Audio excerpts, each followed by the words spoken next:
still just as petty as the old me. Still remember everything they told me. So tell these motherfuckers they could blow me slowly. You know me. So I just wanted to come here for a little bit because we are talking about Sebastian Wayne Drake Rogers. He went missing from his home in Hendersonville, Tennessee, where he was home alone with a Navy person that obviously knows how to do MMA fighting and all this other stuff and managed to disappear. So whatever that case may be. But long story short, we are still covering the case of Sebastian. We're going to continue to cover the case of Sebastian. We know something is not right. And I'm pretty sure that they would have much rather had me discuss this case more in depth than what's about to happen. I'd be more concerned with Tony and Seth being unmuzzled and his leash lengthened, because as you guys saw today, it sounds like it's going to be hard to put this back into the can, if you so to speak, right? So it opened a different type of can of worms, if you will, related to this case. They don't have to worry about me anymore, but I would be very concerned because I can tell you I was the gatekeeper to something much more damaging and worse. Okay, I would be more concerned about a father missing his son that's been out searching for his son, that has not seen his son in over 7 months, than I would about my commentary. Because let's face it, it wasn't about them being scared or me violating any type of law. It was about my commentary, right? They didn't like my language. They didn't like how I did my journalism. They didn't like how I did my activism, even though it was all within the confines of the United States law, Tennessee law, and federal law. They didn't care. They just want to shut Bullhorn Betty up. Well, they only have so much they can do. They cannot prevent my freedom of speech, which we've got a lot of attorneys that say that. So I never went around these people. Don't talk about these people, or don't talk to these people. Don't ask anybody to reach out to these people. Therefore, I'm not violating a damn thing, because it's very clear in those orders. Those orders have been reviewed, and it's very clear. I've never reached out to them before. I ain't reaching out to them now. I'm not threatening them. Never threatened them before.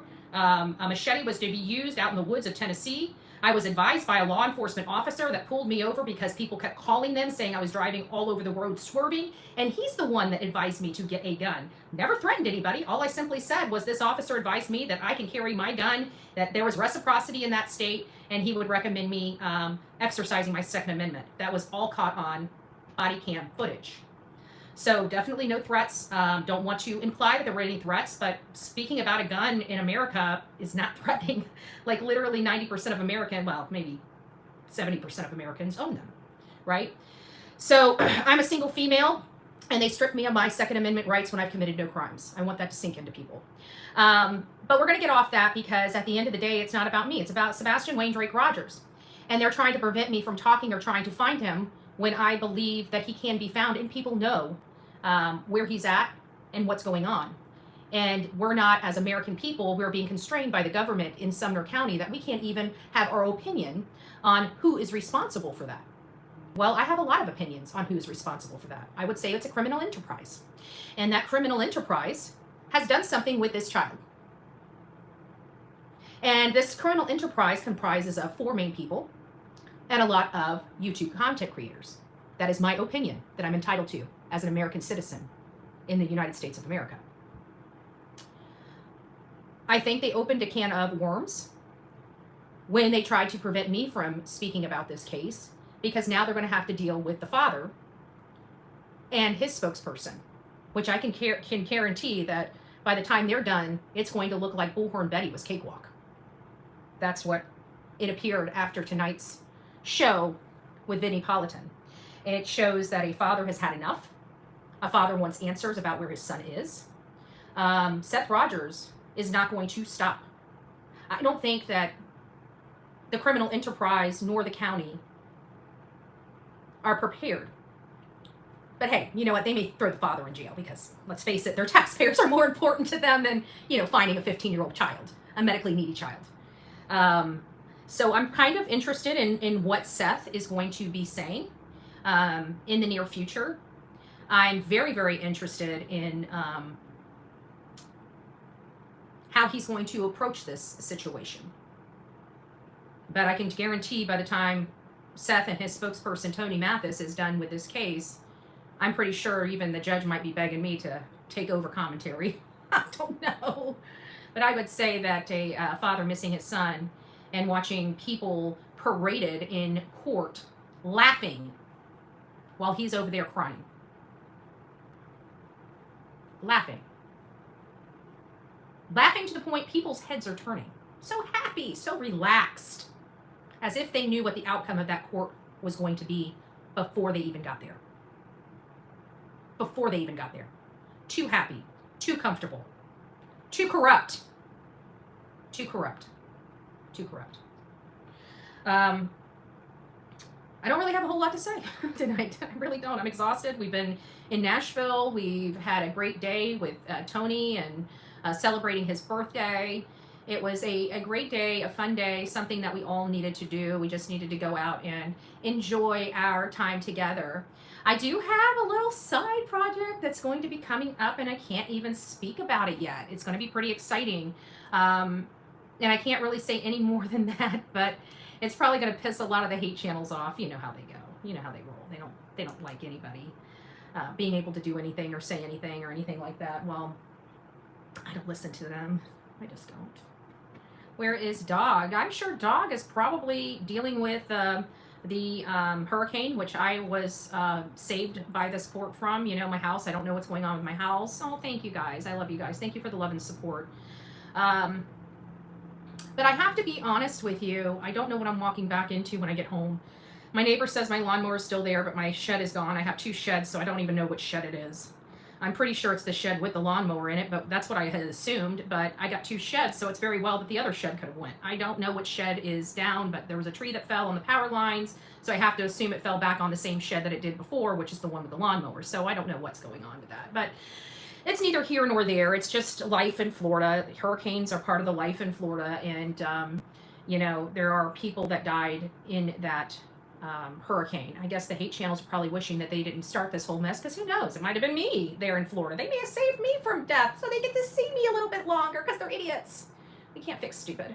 Oh, I can't say that. That's so unprofessional of an investigative journalist, according to this judge that has no idea anything about the freedom of press, which is pretty sad. My suggestion would be maybe Civil Litigation 101, just possibly, because I'm just an AA and paralegal, not even a BS. And some of the stuff that he asked the attorneys to me showed not being very knowledgeable in certain areas of the law. And those certain areas of the law are something that I used to work in quite often, and that's civil litigation.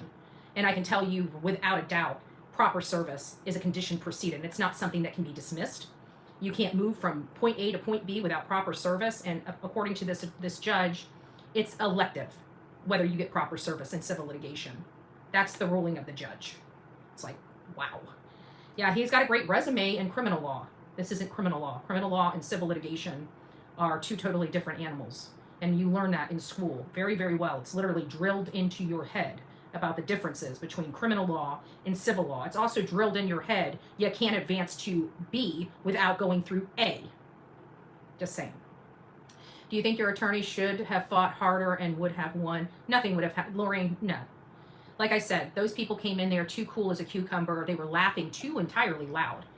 We knew within 5 minutes of being in that room that the decision had been made prior to me even going there.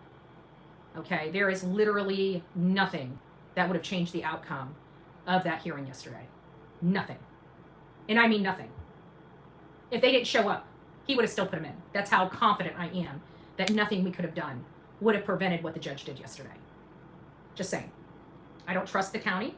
I told you that I felt like I wanted to believe that this judge would be fair. He was not. He did not follow the law.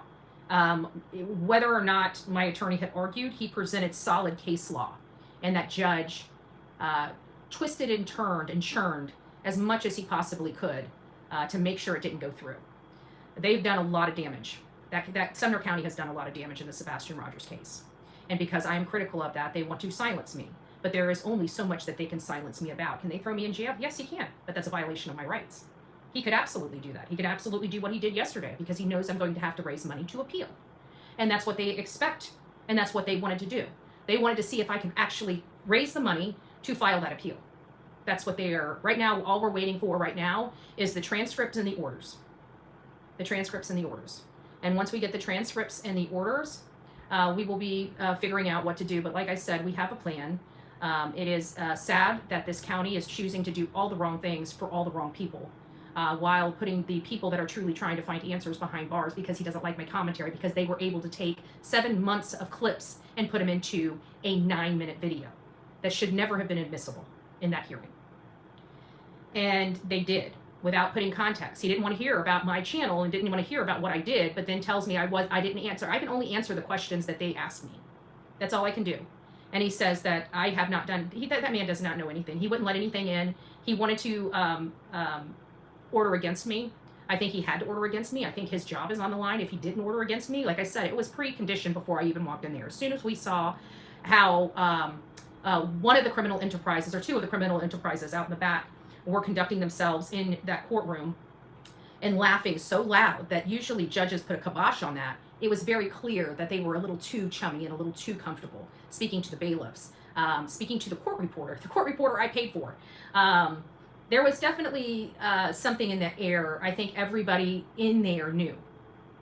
Okay? Anybody that went to that court hearing, they knew.